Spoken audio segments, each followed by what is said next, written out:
Le PPWR, c'est la nouvelle norme européenne. Tous les produits qui vont être importés en Europe vont devoir répondre à cette norme. Donc, que ça vienne de Chine, de Thaïlande, du Brésil ou d'Europe, doivent répondre à cette norme.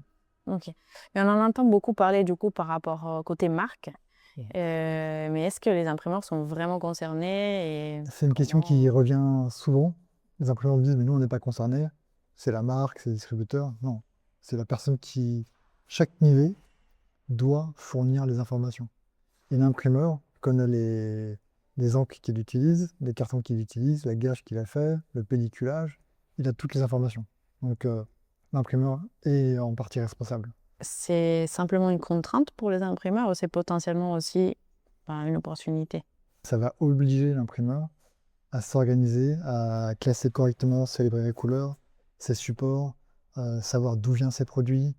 Donc, au début, ça peut paraître une contrainte, Mhm. mais à terme, ça va lui donner accès à toutes ces datas et pouvoir optimiser sa production et donner les informations correctes à la marque. Car il est censé donner ces informations à la marque pour qu'elle puisse, elle, rajouter des éléments Ok. par la suite. D'où partir quand on est imprimeur? D'où partir? Comment s'équiper pour faire Bon. face aux contraintes du PPWR? Aujourd'hui, on a sorti Color Loop Connect, donc, qui marche sur un portail, donc on a Color Loop Portail, qui va regrouper toutes les informations de licence, de production.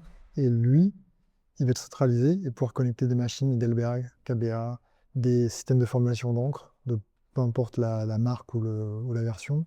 On va récupérer toutes ces informations et aujourd'hui, il manque les informations pour PPWR et on va les ajouter, les incrémenter. Donc du coup, oui, on a une solution qui va permettre à l'imprimeur de tout centraliser et surtout de donner accès aux marques, à leur SKU pour que chaque production ait un rapport dédié. À aujourd'hui, c'est quoi l'état des connaissances, disons, des imprimeurs par rapport au PPWR? Est-ce qu'ils sont au courant? Est-ce que le marché, il se prépare En fait, ou... depuis avant, on en parlait déjà, mais les gens ne savaient pas de quoi on parlait, ils n'étaient pas au courant, les laissaient se renseigner. Et depuis mars, avril, les marques leur demandent justement, là, c'est la première étape, il y a plusieurs étapes au PPWR, jusqu'en 2030, et ils leur demandent de fournir les informations si leurs encres, elles ont des métaux lourds, s'ils ont des passes, des contacts alimentaires, enfin, toutes ces informations. Et donc, du coup, ils nous demandent, OK, pour que tu me reparles du PPWR, qu'est-ce qu'on doit faire un peu? Donc, tout le monde est un peu perdu. Du coup, on a créé un site qui s'appelle ppwrconnect.com dans toutes les langues. Il y a un accompagnement prévu pour les imprimeurs ou c'est... Tout à fait. C'est pas juste un logiciel. Ok. Donc, on a un logiciel qui va être qui peut être en SaaS, donc directement sur Internet, où les gens peuvent créer eux-mêmes les rapports, parce qu'on a des templates, des modèles de rapports Mhm. déjà prédéfinis. Et les clients qui ont du multisite, des dizaines de milliers de SKU, donc de modèles, eux aujourd'hui nous demandent un accompagnement. Et donc du coup, on a une partie consultant, Mhm. où là on va venir faire des audits des vraies couleurs, des plaques, récupérer les informations pour eux, parce que c'est vrai que c'est un domaine qui est pas forcément compliqué, mais qui est un autre métier en fait. Oui. Et donc du coup, on va tout organiser pour le mettre en place pour l'imprimeur et pour rendre l'interface automatique. Les opérateurs n'ont pas à faire de saisie particulière. Ok. C'est le système qui va collecter les informations automatiques. En gros, nous, pourquoi est-ce qu'on fait le PPWR?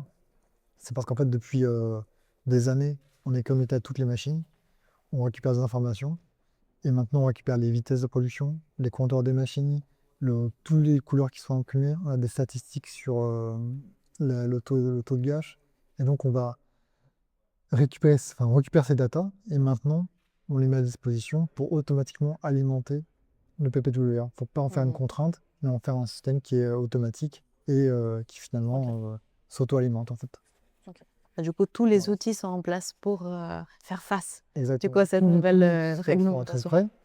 Maintenant, le plus gros travail, c'est l'audit, en fait, pour être sûr que l'imprimeur a une librairie de couleurs correctes, bien identifiée par client. Nous, on se spécialise vraiment sur la partie qu'on maîtrise depuis 30 ans, la partie impression, packaging, label, avec Waterfall, avec Color Loop et avec Veoria. Peu importe la machine, peu importe son process.